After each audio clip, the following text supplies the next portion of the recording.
परंतु ऐसे बहुत ही थोड़े होंगे जो प्रजा के हितैषी होंगे और धर्म यज्ञ समझे जाते हैं। जिस प्रकार प्रजा का प्रेम राज्य की जड़ों को दृढ़ बनाने वाला होता है, उसी प्रकार प्रजा का प्रेम और राज्य से मिलकर ही सारा कारोबार चलता है।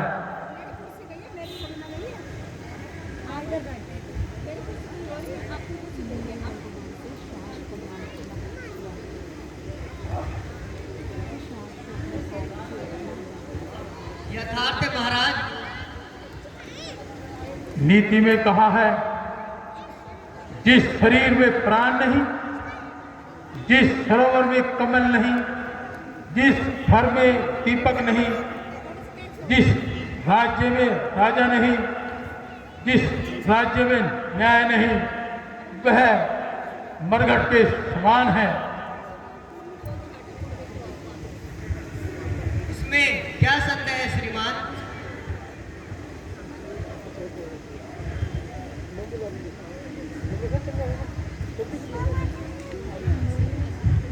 महाराज की जय हो। कहो द्वारपाल, क्या समाचार लाए हो? महाराज, मात पितृभक्त श्रवण कुमार दरबार में आने चाहते हैं। सुमंत जी, जाइए, उन्हें आदर सहित दरबार में लेकर आइए।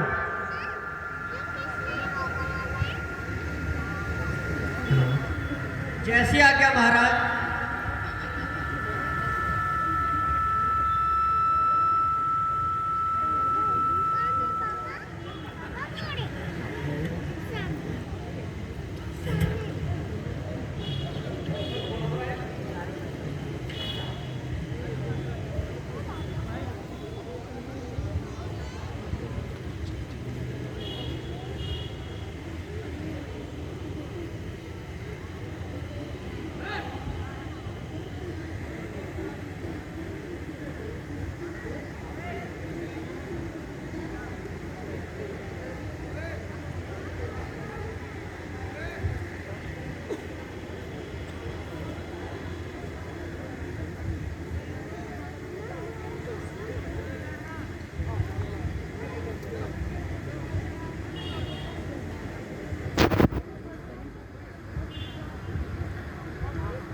मात पिता के चरण में प्रथम नवाकर शीश, याद करो फिर हृदय में दीन बंधु जगदीश।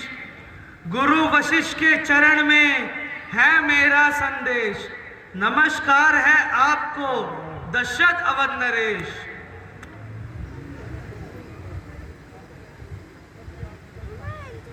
श्रवण देव, आपका राजमहल में स्वागत है।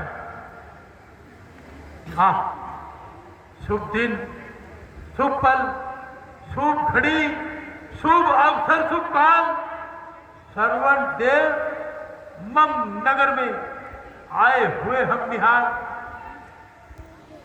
निसंदेह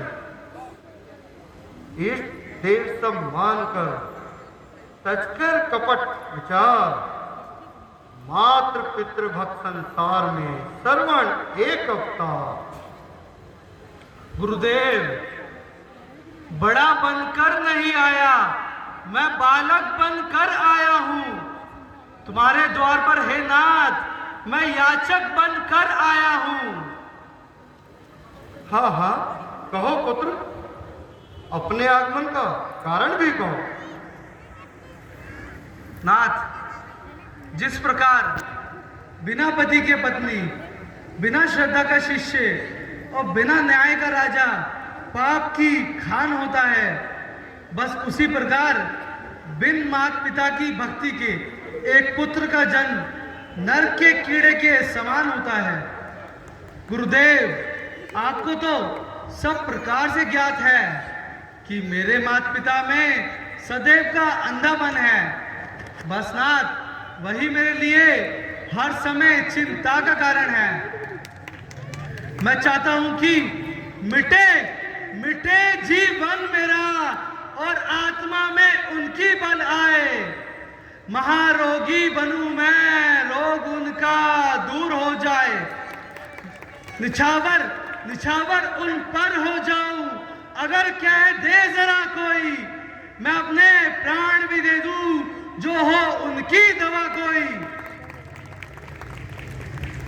परंतु बेटा, तुम अपने माता पिता के अंधे होने का कारण भी जानते हो? गुरुदेव, जानता नहीं, परंतु जानने की अभिलाषा अवश्य रखता हूं। अच्छा, तो सुनो पुत्र, तुम्हारे माता पिता सदैव से अंधे नहीं थे।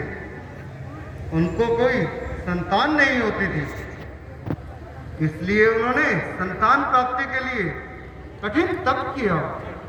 तब ब्रह्मा जी प्रकट होकर कहने लगे, तुम्हारे भाग्य में संतान का मुख देखना नहीं है। हाँ, यदि तुम अंधा होना स्वीकार करो तो हम तुम्हें पुत्र दे सकते हैं। इस पर उन्होंने अंधा होना स्वीकार किया और पुत्र तुम्हारा जन्म हुआ। धन्य है, आज मुझे ज्ञात हुआ कि मुझ पर मेरे माता पिता का कितना बड़ा ऋण है। इतनी ममता, ऐसी उदारता, पुत्र के कारण पृथ्वी पर सोए, पत्ते खाए, सर्दी गर्मी सही और अंत में अंधा होना भी स्वीकार किया। यह उपकार, यह है विशाल हृदय। परंतु मैं भी प्रतिज्ञा करता हूं कि उनकी सेवा में अपने जीवन का बलिदान कर दूंगा।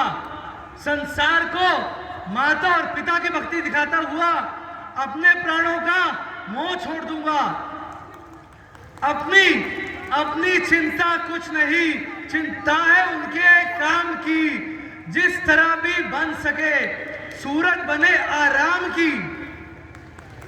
धन्य है, धन्य है श्रवण कुमार, तुम धन्य हो। संसार को तुम जैसे पुत्रों की ही आवश्यकता है। परंतु बेटा, तुम अपने माता पिता को ये सब तीर्थ स्थान कैसे कराओगे?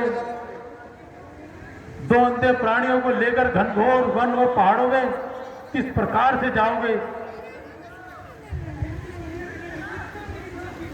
महाराज, श्रद्धा के आधार पर, भक्ति के सहारे पर, गुरु वशिष्ठ के आशीर्वाद से और महाराज आपके प्रताप से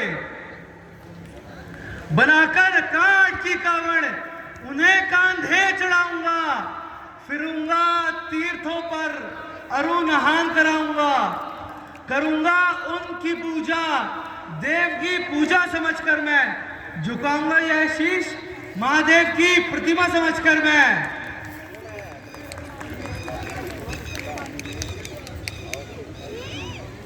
धन्य है श्रवण कुमार, तुम धन्य हो। क्यों ना हो? माता पिता के चरण में जिसका प्रेम प्रधान, संकट सब संसार के उसका सरल महान। जाओ बेटा, तुम्हारा कल्याण हो और तुम्हारे सारे मनोरथ सिद्ध हो।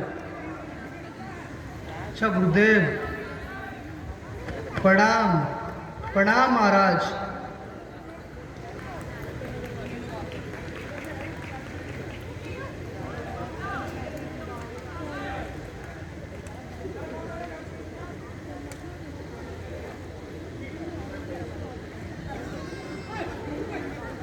हेलो,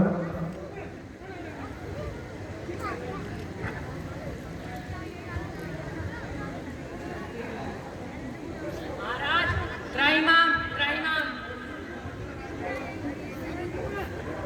कहो गांववासियों, क्या विपत्ति आई है जो आप त्राहिमाम त्राहिमाम कर रहे हो? जंगली जानवरों ने हमारे घर उजाड़ दिए हैं, हमारे बीवी बच्चों को मार डाला।